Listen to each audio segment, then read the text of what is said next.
Hello everyone, मैं Anita Thakur. Welcome to my YouTube channel. और आज हम लोग पढ़ने वाले हैं class 11th political science chapter 10 जो है फिलॉसफी ऑफ द कॉन्स्टिट्यूशन के। आज हम लोग क्रिटिसिज्म डिस्कस कर रहे हैं। कल हम लोगों ने एक क्रिटिसिज्म को डिस्कस किया था, आज हम लोग सेकेंड जो कि अनरिप्रेजेंटेटिव है उसको डिस्कस करेंगे। तो चलिए इसको पढ़ते हैं। यहाँ पे बताया गया कि दो कंपोनेंट्स हैं रिप्रेजेंटेशन को लेके, जिसमें हम लोग ये बोल सकते हैं कि ओपिनियन और वॉइस जो है वो कहीं कहीं मतलब बहुत इंपॉर्टेंट होती है। ओपिनियन क्यों कहा गया है और वॉइस क्या है यहाँ पर, उसी को आज हम लोग यहाँ पे डिस्कस करने वाले हैं।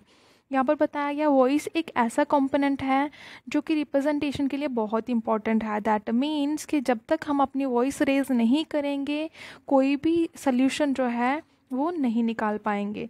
उसके बाद लोगों को ये रिकग्नाइज़ करना है कि हमारी लैंग्वेज क्या है, हमारी वॉइस क्या है, हम लोग किस तरह के इंटरेस्ट को इन्हांस करने की कोशिश कर रहे हैं, ना कि हमारे अपने मास्टर की लैंग्वेज को ही समझने की कोशिश करें।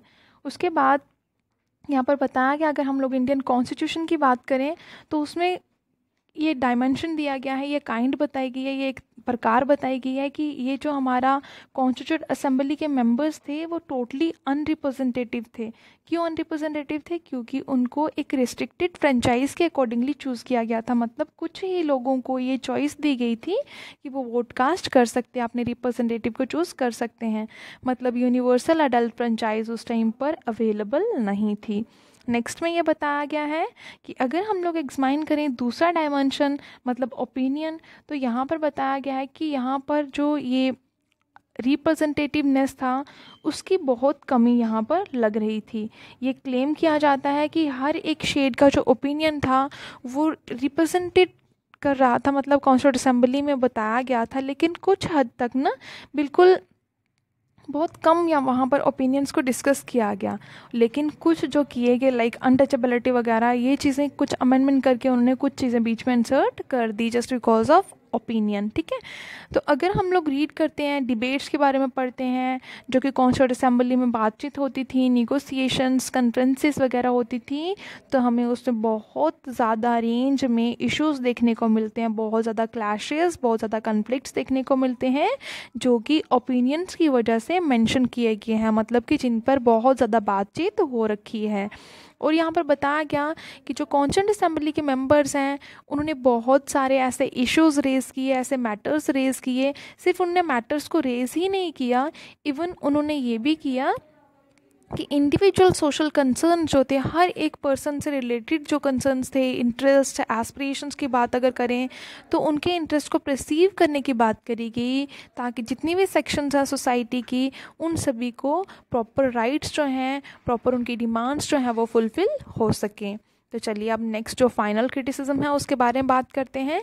फाइनल जो क्रिटिसिज्म है कॉन्स्टिट्यूशन का, उसमें ये बताया गया है कि उसको एक तरह से ना एलिज किया गया, मतलब आरोपित किया गया है। हम बोल सकते हैं कि उसको ना एक तरह से गलत माना गया है कि हाँ ये हमारा इंडियन कॉन्स्टिट्यूशन है और टोटली एलियन डॉक्यूमेंट है। And why we called it as alien document? Just because क्योंकि हम लोगों ने इस कॉन्स्टिट्यूशन को खुद से अपने लैंड पर नहीं बनाया है। दैट मीन्स हम लोगों के पास एक्सेसिव नंबरिंग में बारोड आर्टिकल्स हैं जो कि हम लोगों ने वेस्टर्न कॉन्स्टिट्यूशन या अदर कॉन्स्टिट्यूशन से गेन कर रखे हैं। तो इतना तो आप लोगों को पता ही है, जब हम लोगों ने फर्स्ट चैप्टर पढ़ा था पॉलिटिकल साइंस का, वर्किंग ऑफ द कॉन्स्टिट्यूशन, तो उसमें मैंने आप लोगों को बताया था कि हमारा कॉन्स्टिट्यूशन जो है वो बारोड कॉन्स्टिट्यूशन है। हमारे कॉन्स्टिट्यूशन के जो सोर्सेज हैं वो अलग अलग कॉन्स्टिट्यूशन से बिलोंग करते हैं, चाहे रशिया हो, आयरलैंड हो या फिर यूएसए हो।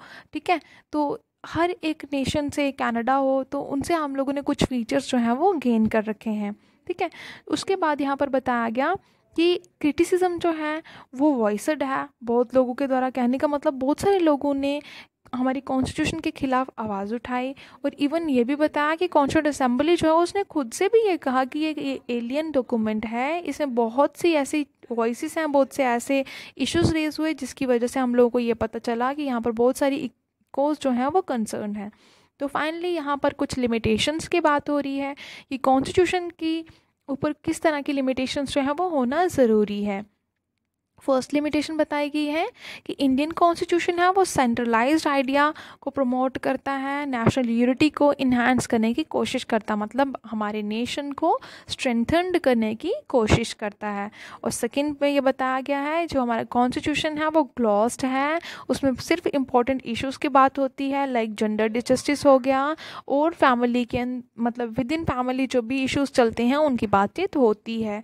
और उसके बाद यहाँ पे बताया गया थर्ड में ये बिल्कुल भी क्लियर नहीं हो पाया कि जो पुअर डेवलपिंग कंट्रीज़ हैं वहाँ पर certain basic socio economic rights जो हैं वो रेलिगेट किए गए हैं, मतलब कुछ हद तक दिए गए हैं। लेकिन ये जो डायरेक्टिव प्रिंसिपल है उस सेक्शन को इन्होंने मतलब मेन चीज़ ना बना के फंडामेंटल राइट्स को मेन चीज़ बना दिया, जो कि कुछ हद तक ठीक भी है और कुछ हद तक गलत भी है।